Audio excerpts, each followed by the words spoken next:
কেন বিয়ের ৩ বছর পর আমার পুরো পরিবারকে একসাথে দেখার ইচ্ছে পূরণ হলো? আচ্ছা, এবারে ঈদের ব্লগ কি সবার দেওয়া হয়ে গেছে নাকি এখনো দেওয়া বাকি আছে? আসসালামু আলাইকুম, সবার কি অবস্থা? আমি আলহামদুলিল্লাহ অনেক ভালো আছি আল্লাহর অশেষ রহমতে এবং আপনাদের দোয়াতে। আবার অনেকদিন পর একটা ব্লগ নিয়ে হাজির হলাম। এই ব্লগে থাকবে আমার জন্মদিন থেকে নিয়ে ঈদের আগের দিন, ঈদের আগে এবং ঈদের দিন পর্যন্ত ঠিক কি কি করলাম। আমি জানি সবার ঈদ ব্লগ হয়তো ইতিমধ্যেই দেওয়া শেষ। সবাই তাদের আনন্দের মুহূর্তগুলো আপনাদের সাথে শেয়ার করে ফেলেছে, কিন্তু সময়ের অভাবে আমি কেউ সবকিছু গুছিয়ে ব্লগ দিতে পারিনি এখনো। তাই এখন থেকে ধীরে ধীরে একটার পর একটা আমার ঈদের ব্লগ গুলো আপনাদের সাথে শেয়ার করব। হয়তো সবার ঈদ ব্লগ দেখা আপনাদের শেষ হতেই পারে, এখন একটু আরাম করে বসে পপকর্ন বা চিপস খেতে খেতে আমার ঈদ ব্লগ গুলা দেখবেন। আর আমার ঈদের আনন্দ এবং আমার জন্মদিনের আনন্দ, হাসি মুহূর্ত, ভালোবাসার কিছু সুন্দর মুহূর্ত আপনাদের কেমন লাগে অবশ্যই কমেন্টে জানাবেন। এটা ছিল 28শে ফেব্রুয়ারি ভিডিও। রোজার মধ্যে আমার জন্মদিন পড়েছে, তো আমার জন্মদিনটা একটু বেশি স্পেশাল করার জন্য আমার জামাই আমার পুরো পরিবারকে একসাথে ইনভাইট করে। ওই যে বললাম, 3 বছর পর আমার পুরো পরিবারকে আমি একসাথে দেখতে পেয়েছি।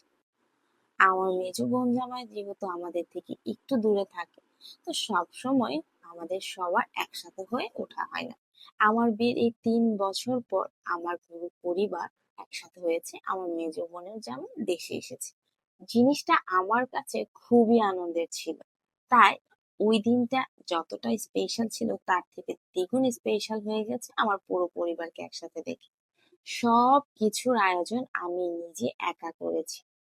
ইফতার টেবিলটা পুরাটা ভরা ছিল আমার হাতের ইফতার আয়োজন, এবং রাতের ডিনারও আমি চেষ্টা করেছি আমার হাতে রান্না করা। জানি না কতটুকু পেরেছি, বাট আমার আনন্দ দিয়ে যতটুকু সম্ভব ততটুকু করার চেষ্টা করেছি। এই হচ্ছে আমরা 3 বোন, 3 বোনের জাম।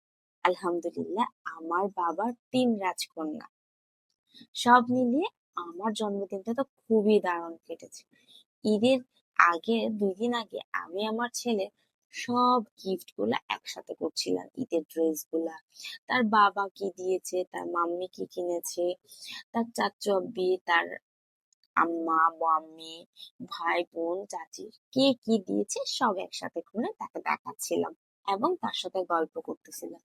আর ঈদের 2 দিন আগে চলে গেলাম চাঁদ রাত উপভোগ করতে বাবলস। কিন্তু ভাই, ওইটা না চাঁদ রাত ছিল না, ওইটা লাইকা গুলিস্তান ছিল। ভাই, এত ভিড় ছিল, এত ভিড় ছিল যে একটা লিফটে উঠতে মিনিমাম 2 ঘন্টা দাঁড়ায় থাকতে হয়েছে। ওই দিনের পরে শিক্ষা হইলো ভাই, মানে ফেসবুকে ভাইরাল কিছু দেখে ওখানে ছুটে দৌড় দিয়ে যাওয়াটা এক প্রকারের বোকামি। তারপর ওখান থেকে আমরা বাসায় চলে আসি। বাসায় চলে আসার পরে আমি এবং আমার জামাই দুজন মিলে আমরা সালামি রেডি করছি। এবার একটু ভিন্ন ভাবে সবাইকে সালামি দেওয়ার চেষ্টা করলাম। সবার ক্যারেক্টারের সাথে একটু ফেস কাটিং মিলিয়ে এবার সালামি খামে তাদের জন্য একটা স্টিকার বসালাম। বাচ্চারা কিন্তু একটু ইউনিক কিছু দেখলে খুব বেশি খুশি হয়ে যায়, তাই আমিও চেষ্টা করলাম। এটা হচ্ছে ঈদের দিন সকালবেলা, যখন আমি সবকিছু রেডি করছি আমার পরিবারের জন্য, যারা এগুলা খেয়ে নামাজ পড়তে যাবে। এগুলো সবসময় আমার আম্মু অথবা আমার শাশুড়ি মা রেডি করতো। এখন যেহেতু ঘরের বউ হয়েছি, তাই আস্তে আস্তে নিজের কাঁধেও দায়িত্ব নেওয়া শিখে গিয়েছি।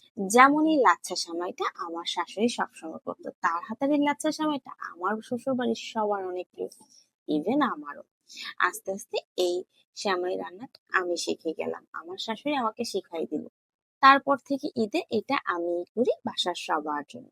এখন পালা হচ্ছে রাজকুমারকে রেডি করা। এই হচ্ছে আমার রাজকুমার। ঈদের তার আয়োজন। মাশাল্লাহ মাশাল্লাহ, প্লিজ কেউ মাশাল্লাহ বলতে একদমই ভুলবেন না। আল্লাহর দেওয়া আমার সব থেকে বড় উপহার আমার রাজকুমার। তাকে রেডি করলাম, তাকে জুড়েই হচ্ছে আমার আয়োজন। ঈদের দিন সকালটা আমার খুব আনন্দের ছিল, কিন্তু আমার ড্রেসটা নষ্ট হয়ে যাওয়াতে আমার আনন্দটা সবটা মাটি হয়ে গেছে। বাবা ছেলের সাথে মিলিয়ে আমিও কালো জামা বানিয়েছিলাম, ফুল ফ্যামিলি কালো পরবো বলে। কিন্তু কষ্টের ব্যাপার, আমার জামাটা কোনো একটা কারণে নষ্ট হয়ে গেছে, তাই আমি ওই দিন আর কালো জামা পরতে পারিনি। ইনশাল্লাহ কোনো এক সময় এই কালো জামা পরে এবং বাবা ছেলেকে কালো জামা পরে ছবি তুলবো। এবার ঈদটা আরো বেশি স্পেশাল ছিল আমার কাছে, কারণ এবার ঈদে আমার জামাই চেয়েছে আমার পুরো পরিবার যেন আমার বাসায় আসে, স্পেশালি আমার আব্বু আম্মু। আমার জামার কথা হচ্ছে সবসময় তো আমরাই যে আব্বু আম্মুকে দেখতে, এবার আব্বু আম্মুকে আমাদের বাসায় আনবো। তুমি তো কখনো তাদেরকে ঈদে কিছু রান্না করে খাওয়াতে পারো না, তুমি গিয়ে খেয়ে আসো, এবার তাদের জন্য তুমি কিছু একটা করো। তাই এবার আব্বু আম্মুকে আমাদের বাসায় আনা হলো। তো ঈদের দিনটা তো স্পেশাল এমনিতেও, আমি সব ঈদে আমার বাবা মার সাথে দেখা করতে যাই। আরো স্পেশাল হলো এবার ঈদে আমি আমার হাতের সেমাই রান্না করে আব্বু আম্মুকে খাওয়াতে পারলাম আমার বাসায়। এইটা যে কতটা খুশির এবং আনন্দের একটা মেয়ের জন্য, শুধু একটা মেয়েই বলতে পারবে বিয়ের পরে, যে তার বাবা মাকে ঈদের দিন সকালবেলা দেখা, সালাম করা, সেমাই খাওয়ানো কতটা যে আনন্দের। তার জন্য আমার জামাইকে অনেক অনেক বেশি ধন্যবাদ, এবং তাকে যেন আল্লাহ সবসময় নেক হেদায়েত দান করে। তারপর হচ্ছে আমি আর আমার ছেলে আমার জামাইকে সালাম করলাম।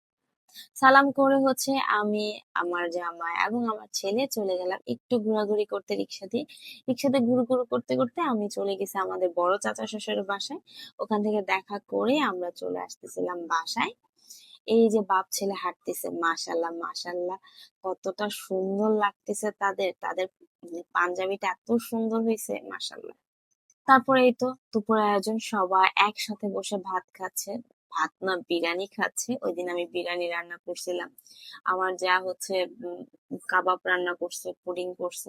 তো ওই জিনিসটা যখন সবাই একসাথে খাচ্ছে না, দেখে চোখের এত একটা শান্তি লাগতেছিল। বিশ্বাস করেন ভাই, বিয়ের পরে এই শান্তিটা যে কয়জন মেয়ে পায় আমি জানি না, বাট আমি পাই, আলহামদুলিল্লাহ। তারপর হচ্ছে আমরা সন্ধ্যার সময় সবাই মিলে একটু ঘুরতে বের হইলাম। ঘোরাঘুরি করে আমরা হচ্ছে বাসায় চলে আসছি। ওই ঘোরাঘুরি ভিডিও আর তেমন না হয় নাই, কারণ সবকিছু আমি ক্যাপচার করি না। আমি অল্প অল্প কিছু ক্যাপচার করি, আর কিছু জিনিস নিজেদের মধ্যে রেখে দিই নিজেদের খুশির জন্য। তো ঈদের ব্লগ আরো আসবে সামনে। পরের দিন আমরা চলে গেছিলাম আমার ব্রাহ্মণবাড়িয়াতে আমাদের শ্বশুর বাড়িতে, ওখানে ঘোরাঘুরি করতে, ঈদের ঘোরাঘুরি করতে। আরো অনেক কিছু আসতে যাচ্ছে, অবশ্যই দেখবেন আপনারা। আর আমার এইবার ঈদের ব্লগটা কেমন লাগছে কমেন্টে জানাতে একদমই ভুলবেন না। টাটা, বাবা, আল্লাহ হাফিজ।